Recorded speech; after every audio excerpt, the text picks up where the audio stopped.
मैं आज हिंदुस्तान को बधाई देना चाहती हूँ, मुबारकबाद देना चाहती हूँ कि पिछले 87 ईयर्स से आपने लोगों की खिदमत की, न्यूज के माध्यम से हमें जानकारियां दी और आज आपने अपना यूट्यूब चैनल चालू किया है।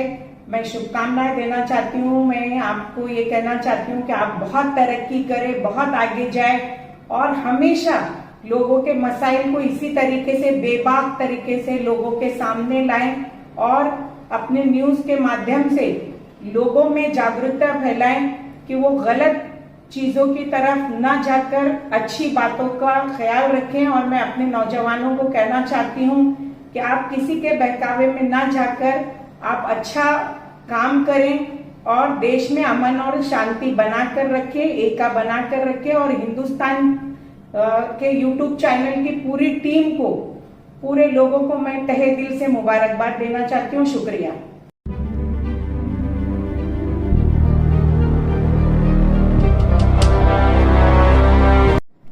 आज हमारे साथ मौजूद हैं शमीम बानो खान, जो कि बीजेपी की मुंबई की सेक्रेटरी है। इनसे हम सवाल करते हैं कि 28 पार्टियां एकजुट हो गई हैं मोदी सरकार को हराने के लिए। इसके बारे में क्या बोलना चाहेंगे आप? मैं इसके बारे में ये कहना चाहती हूँ कि देखिए, हमारे प्रधानमंत्री जी कितने ताकतवर इंसान हैं कि उनको हराने के लिए ये 28 पार्टियां एक साथ आ गई है, जो अलग अलग विचारधारा रखती है, इनकी सोच अलग है, इनके काम करने का ढंग अलग है, लेकिन ये सब मिलकर सिर्फ और सिर्फ एक अकेले मोदी जी को हराने के लिए ये सब साथ में आ गए हैं। और ये अभी इनका इलेक्शन तो अभी बहुत दूर है, 6 मंथ है, उसमें अभी देखिए इनमें कितनी बार टूट फूट होगी, कितनी बार सीटों को लेकर झगड़े लड़ाई होंगे और ये सब कहीं एक साथ नहीं हो पाएंगे। ये सिर्फ और सिर्फ एक नाटक कर रहे हैं, एक खेल था जो खेला गया है। अच्छा, ये बताएंगे कि राज ठाकरे साहब ने कहा था कि चंद्रयान पे जाने के क्या फायदे हैं, यहाँ हिंदुस्तान में बहुत खड्डे हैं, वो खड्डे भरे जाए। देखिए, राज ठाकरे जैसे लोग जो है ना, इन्हें कुछ ना कुछ बोलने के लिए तो चाहिए, क्योंकि आज उनका वजूद बिल्कुल खत्म होकर रह गया है। इसके लिए उन्हें कोई चाहिए बोलने के लिए, इसलिए वो कुछ भी बोल सकते हैं। उनको बोलने का अधिकार हमारे संविधान ने दिया हुआ है। आज हमारे मोदी जी चाहते हैं कि हमारा देश दुनिया में नंबर 1 पर आए और चंद्रयान उसका एक हिस्सा है। आज पूरे देश में वाहवाही हो रही है हिंदुस्तान की कि आज हिंदुस्तान पहला मुल्क है जो चंद्रयान पर पहुंचा है। तो ये खुश होना चाहिए, बधाई देना चाहिए, लेकिन ऐसे लोग हैं तो उनका हम क्या कर सकते हैं। उनको बोलना है तो वो कुछ भी बोल सकते हैं। अच्छा, बीजेपी पार्टी चाहती है कि मुल्क में एक देश एक इलेक्शन पर, इस पर क्या कहना चाहेंगे कि मतलब एक ही देश है तो एक ही इलेक्शन होना चाहिए? अच्छा है ना, क्योंकि क्या होता है, हर 5 साल में हर राज्य में कई तरीके के इलेक्शन 1 by 1 होते हैं। उसमें बहुत बार आचार संहिता लागू होती है, बहुत बार जनता को परेशानी उठानी पड़ती है। इलेक्शन में बहुत सारा पैसा देश का खर्च होता है जो हम टैक्स वगैरह के माध्यम से भरते हैं। अगर एक देश और एक इलेक्शन हो जाएगा तो कम से कम जो ये देश में इस तरीके का बार बार इलेक्शन होते हैं, बार बार खर्च बढ़ता है, बार बार जनता को तकलीफ होती है, लोगों को तकलीफ होती है, उससे सबसे छुटकारा मिल जाएगा। अच्छा, अब हमारे चैनल के माध्यम से लोगों से एज ए बीजेपी की तरफ से क्या अपील करना चाहेंगे?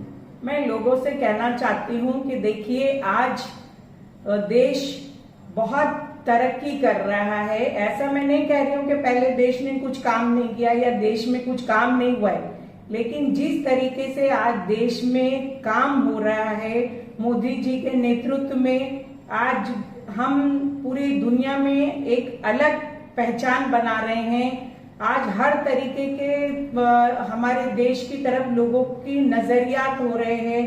आज हमारा देश तरक्की कर रहा है, नौजवान आगे बढ़ रहे हैं। तो हम सबको चाहिए कि आप इस बार फिर से बीजेपी को ही देश में लेकर आए और देश को और हम तरक्की में आगे ले जाएं। हमारे देश का और अलग नाम हो, बस मैं यही कहना चाहती हूँ। अच्छा, जैसे कि बीजेपी की छवि मुसलमानों में अलग किस्म की है और ज़्यादातर हर कोई इस सरकार से भी तंग आने लगा है, तो आप इसके बारे में कुछ बोलेंगे?